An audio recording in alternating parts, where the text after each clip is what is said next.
Miniature Steam Hacks, Hints and Tips Part 21. Advice for beginners about the use of gas burners and gas tanks for firing model steam boilers. Here is a top tip for beginners. So you have a steam outlet and no way of blocking it up, but you have a union nut. So put a small ball bearing, or in this case a stainless steel ball, into the union nut and nip it up with a spanner onto the steam union. And the ball will seal the steam union so no steam can get out. Simple but effective, just like a girl I used to know. The next part of the job is to cross-drill the whole assembly. I've taken it out of the lathe, after parting it off of course, and it's in the drilling machine. And with the help of my trusty 7-inch ruler, I'm finding the centre.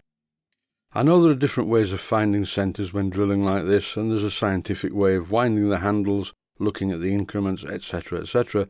Not to mention jigs and fixtures in different sizes, but this seems to be the simplest way.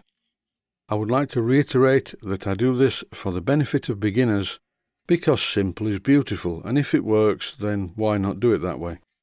And after all, I'm not making a rotor blade for a Rolls-Royce jet engine or any parts for the aerospace industry. I'm making a simple gas burner for a small model steam boiler. What I do is apply what I would term the bumblebee syndrome. Bumblebees are not very aerodynamic, and if they sat and thought about flight for long enough, they probably wouldn't bother, but because they don't and they don't know about it, they just get on with it and fly about. And I often apply the same logic because it saves a lot of time. I just measure the distance between the jaws of the crossvice, and that comes out in this case at 1.5 inches. Half of that is 3/4 of an inch, so I line up the centre drill perfectly on the 3/4 of an inch mark on the ruler, wind the handle on the front of the crossvice to move the position so I can drill the hole exactly where I want it. And that's what I'm doing here, first of all with the centre drill, then I replace the centre drill with a twist drill and I drill another hole. I'm drilling this hole very close to the back of this ceramic burner, and really if I think about it I could have gone further forward, but the drill is still cutting very successfully inside, as you can see here. I suppose I could have used a slot drill, but this is working okay anyway. It's all going to be silver soldered together, so nobody's going to know about this except you and I. There are two factors in making sure a ceramic burner or a blowtorch works. First of all, the jet size relative to the pressure of the fuel that you're using, and the proximity of the end of the jet to the cross hole in the venturi tube.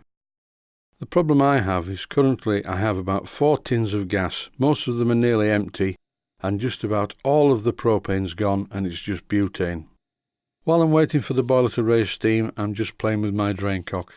This drain cock is very good, it doesn't dribble at all. I'm presuming that you've watched the episode about dribbling drain cocks.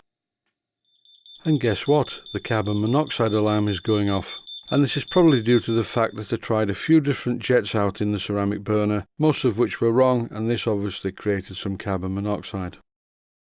The following information regarding the management of gas tanks and their contents in a model steam engine boiler environment is based completely on my own personal opinion.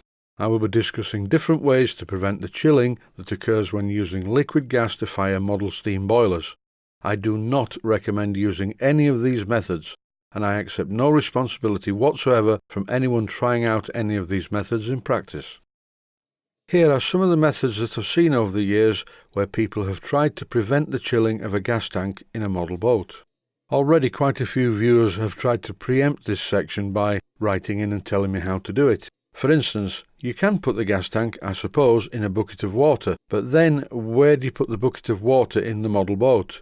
Maybe you make a raft and sit the bucket of water on the raft and tow it behind the boat.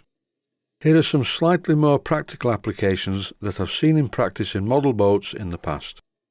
The first obvious one is to route the exhaust pipe under the can. The heat from the exhaust steam will warm the can up, but the problem with that is I think it warms the can up a little bit too much, so I don't recommend that.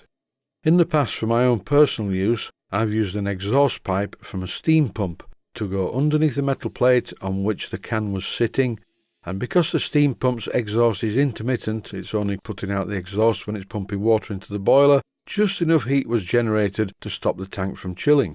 But once again, I do not recommend heating the tank of gas in any way. The first thing I noticed with this particular gas burner that I've fitted to this boiler is that the mounting part got very hot indeed once the burner had been running for about 20 minutes. And this is another method that I've seen in practice. The burner mounting is fixed to a brass plate and then the gas tank is sat on the brass plate. And the heat of the burner, by conduction down the brass, keeps the tank warm. All I'm doing at the moment is making a temporary mounting for the burner.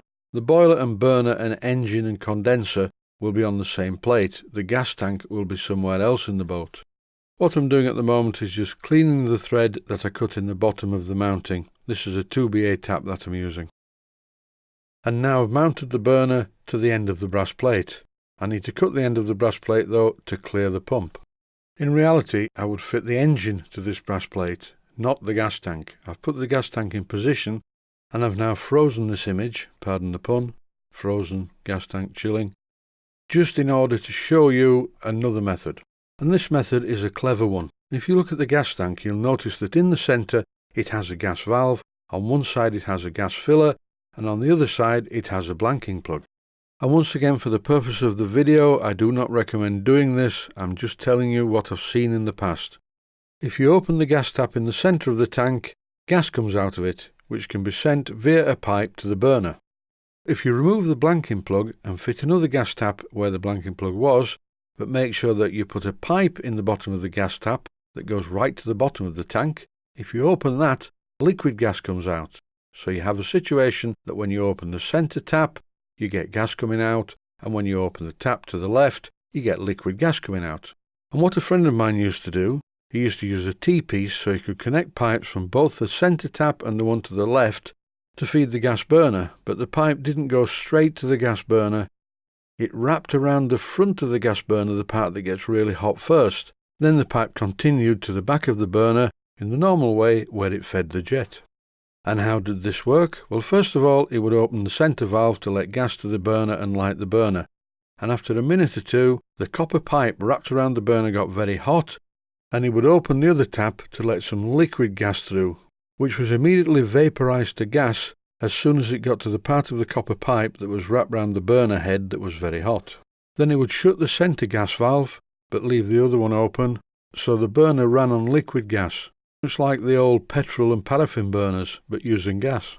And once again, for the last time, I do not recommend this at all. It can be very dangerous, especially if you open the liquid gas valve too soon, before the copper pipe is hot enough.